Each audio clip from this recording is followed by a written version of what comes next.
So most financial advice treats everyone the same, but someone making, say, $30,000 a year needs a very different strategy than someone making $200,000 a year. And that's because money actually moves through stages. And today we're going to break down what each stage means and how the right strategy in the wrong stage can leave you financially stuck and never making progress. What's up, everybody? I'm Zap Rath, musician and actor turned content creator, and I'm here to help you design a practical and personal money blueprint that provides a sustainable framework for achieving your financial goals. And you're going to want to stick with me to the end of this video because once you understand which stage you're in financially, it becomes much easier to know what you should actually be focusing on. But before we jump into it, as always, please do me a huge favor, hit that like button because that lets the almighty algorithm know that this is a cool video and more people should see it. So the base level is scarcity or poverty. And at this level, it's not about investing knowledge or passive income strategies. Just throw that in the trash right now because you don't have enough to live, right? So how do you overcome scarcity? You need income, aka cash flow. So before you think about investing or passive income or building a business, you need enough money to survive, to cover the basic necessities like housing and food and transportation and healthcare. And when you don't have enough cash flow, you're so focused on covering the basics that you don't have the capital or bandwidth to build a business or make investments or do anything like that. And this trips up so many people because they see other people on social media making big money with things like this, and they try to jump into it too, and it doesn't work for them. Because they're just seeing a couple of outliers who made it and they think that's the way, when in reality, it really works at this level, right? Or it just takes you way longer to get anywhere. So income is what gets you out of scarcity and takes you to the next stage. And once scarcity is handled, the next stage is survival. So now you're earning enough to cover your bills, but your finances are still very fragile. You're just surviving. And one expected expense can just throw everything off. What makes this stage even more difficult is that you have some real threats to your progress in the form of high interest credit card debt, payday loans, lifestyle inflation, and a lack of savings. So the goal here is control, and that means building an emergency fund, reducing that high interest debt, creating a budget, and developing consistent savings habits. And the key to not getting stuck in survival phase is to develop discipline. And this is really tough at this level. It's not easy. But one thing that is easy is hitting that subscribe button, because if you made it this far into the video, then you're probably enjoying my content. So if you'd like to see more of my videos, hit that subscribe button so that you'll never miss my next financial insight. So it took me years to develop financial discipline, and there are still things that I'm working on. And on top of that, advertisers always sell you easy, right? There will always be an advertisement that says, ignore this discipline and buy this easy. And they're preying on your lack of discipline and extracting money from you, right? They are more disciplined at selling you easy than you are at actually being disciplined. Okay. But you have to develop it because discipline is what gets you out of the instability of survival mode. It makes your finances stable enough so that you can actually start building something. So the third stage is stability, which sounds nice, but it's very dependent. You've got a good job or a decent job and a side hustle, but your life and everything you've built is dependent on that job.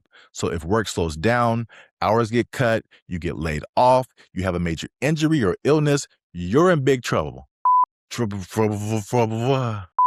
felt good about that one. And then catastrophe. So if work slows down, hours get cut, you get laid off, you have a major injury or illness, you're in big trouble.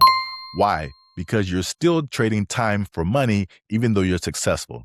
So what's the key to breaking out of being stable yet dependent? Ownership. Ownership gets you out of dependency and takes you to self-sufficiency.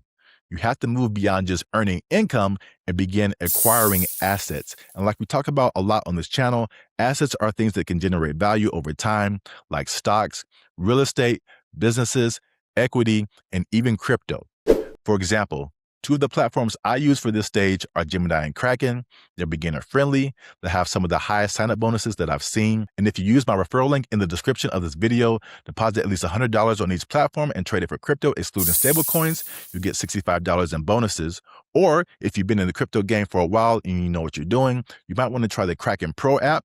You'll pay less in fees. You can get up to $150 when you sign up and trade with my link in the description. So make sure you check that out. But wait, there's more! So the stage of self-sufficiency is where wealth actually begins, because once you own assets, your money starts working for you.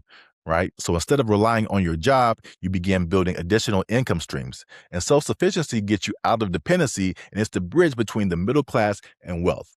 And then happily ever after, singing Kumbaya, right? Nope. Self-sufficiency still has problems, and there's another level. So the first problem with self-sufficiency is that people who reach this level still usually have a small asset base. So 100,000 in stocks, one rental property, a small side business. But these things usually don't produce enough income to support your lifestyle. And these asset bases are also likely concentrated. So if there's a business downturn, a crash in the stock market, or a tenant vacancy, your income could disappear. Oh! Next, self-sufficiency usually still requires active involvement. So even if you're not doing labor-intensive work, self-sufficiency often takes more of your time than just working a job. So scale is what gets you out of the financial vulnerability of self-sufficiency.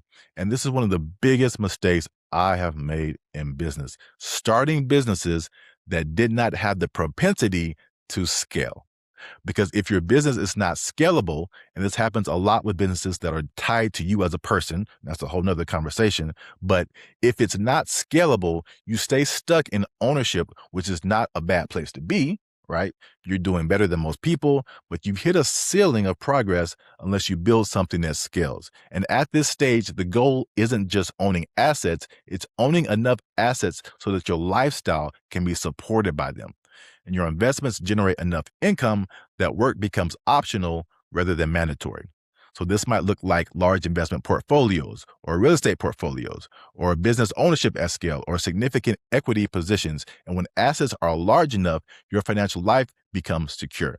And scale brings you out of the self-sufficiency into security.